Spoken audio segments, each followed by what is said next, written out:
Hello everyone and welcome to Sinful Gaming. I hope you're all doing well, I hope you're all staying safe, and most of all, I hope you're all fighting that war against the Grey. Today's video, we're going to talk start collecting Middle-earth strategy battle game, and today we're going to take a look at the Isengard Battlehost, one of the brand new starter box sets coming out for Middle-earth strategy battle game. Now, we're going to go through, talk about all the contents of the box set and the loadouts of all the miniatures in that box set. We'll then take a look at each of these units in turn, talking about them, what they can do on the tabletop, and finally finish off the video with a little 250-point starter list for you to use as some inspiration for creating your own army of Isengard. And so, the contents of this box set. First of all, we get a Saruman the White model, both mounted and on foot. This is really important because it allows us to play with either of these miniatures, but also, importantly, if we choose to go with the mounted model, if his mount is ever killed from under him, we have the foot model available to use. Now, it should be said the mounted model maybe isn't the best version of Saruman in this, due to the fact we don't have any other cavalry to support him and give supporting attacks, though you're never really wanting Saruman to get into too many different combats. We've also got the Palantir on a plinth with him as well, which is really cool for using some of Saruman's abilities.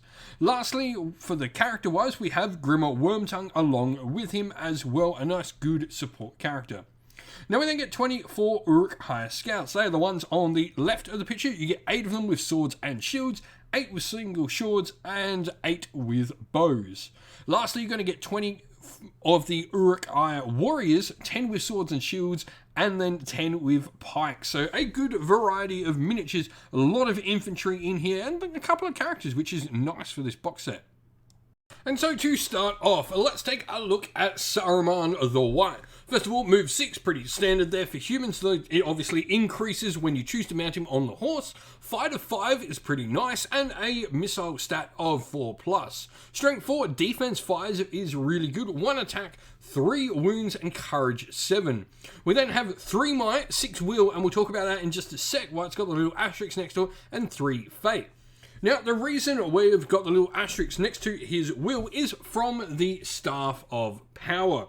Now, the Staff of Power is treated as a hand and a half staff and may use the stun special strike like all other staffs normally. In addition, though, the bearer can expend 1 point of will each turn without reducing their own will store. So it gives him a point of will to be able to use some of the magical powers he can use. Good, solid stuff there. Heroic actions he can do, channeling, and then he's also got the option, as mentioned, for the horse. Now, special rules wise, we've got the Palantir. That is one of his special rules. Once per game, the controlling player can use the Palantir to automatically win a priority roll. The use of this special rule must be declared before any dice are rolled for the priority. Now, he's also got another active ability called a Voice of Kuranir. Saruman's Steadfast has a range of 12 inch, and unlike other hero models, Steadfast rolls, they can affect other hero models as well, so pretty cool stuff.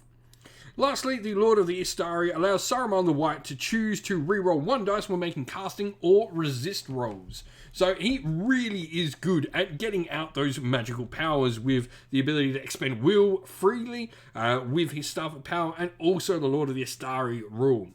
Now, his magical powers, he's got Immobilize, Terrifying Aura, which are really good for sort of control.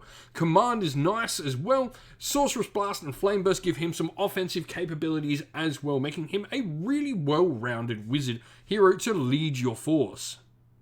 And then we get a look at Grimmer Wormtongue. And now, he is pretty measly in a fight. 5 value of 2, strength and defense 3 is honestly, I guess, generous for Grimmer. 1 attack, 1 wound, and courage 2. No might, no will, and no fate.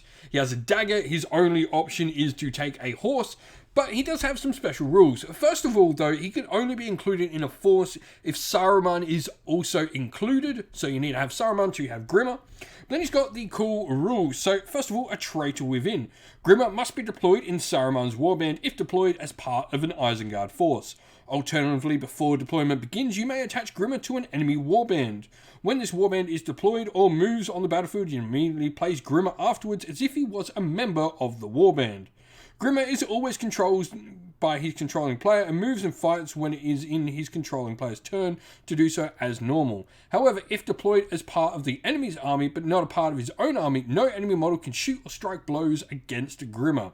Nor can they shoot if Grimmer is in the way of the shot. Enemy models are allowed to charge Grimmer and fight but not strike blows if they win. Note that Grimmer cannot be targeted by magical powers. After all, it is Gandalf who roots out his wicked ways.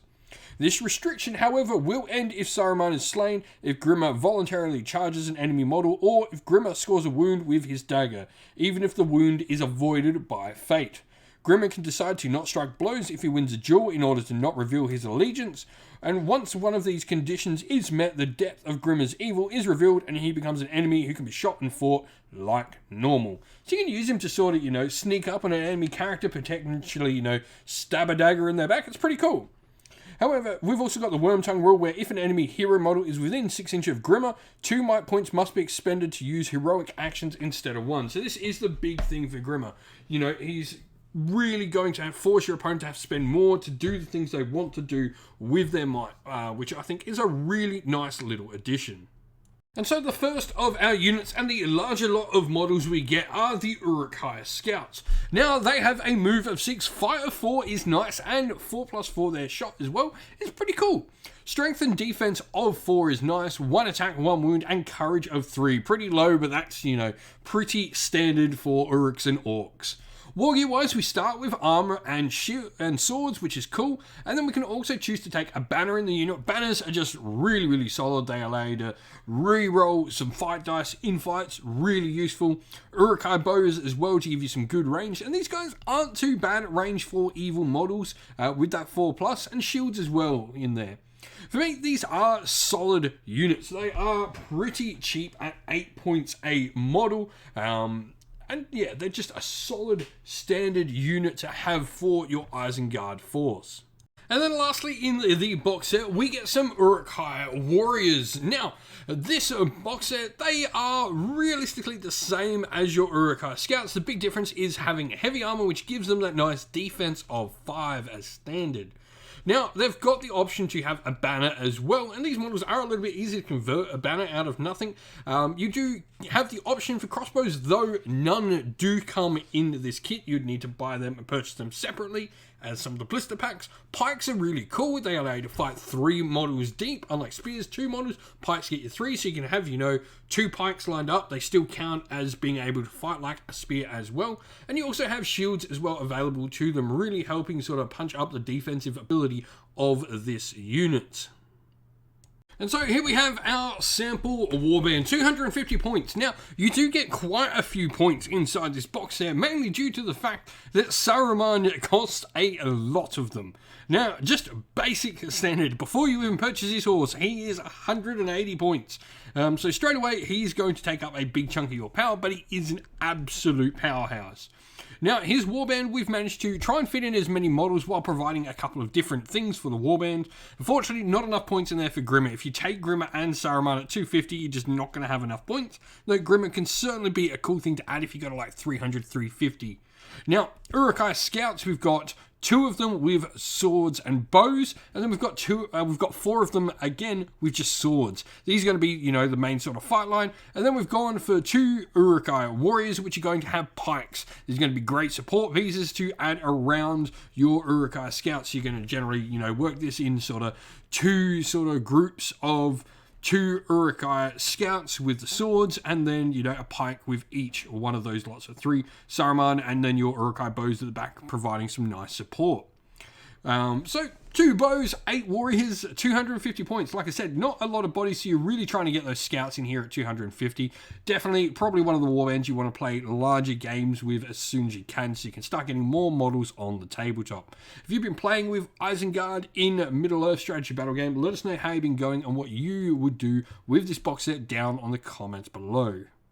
And so that's the end of the video. Thank you for watching. We hope you enjoyed it. If you did, please don't forget to leave a like and subscribe to the channel if you haven't already. Also, if you'd like to come chat more with me and other members of our little community here at Sinful Gaming, you can do so in our Discord server, which is linked down in the video's description.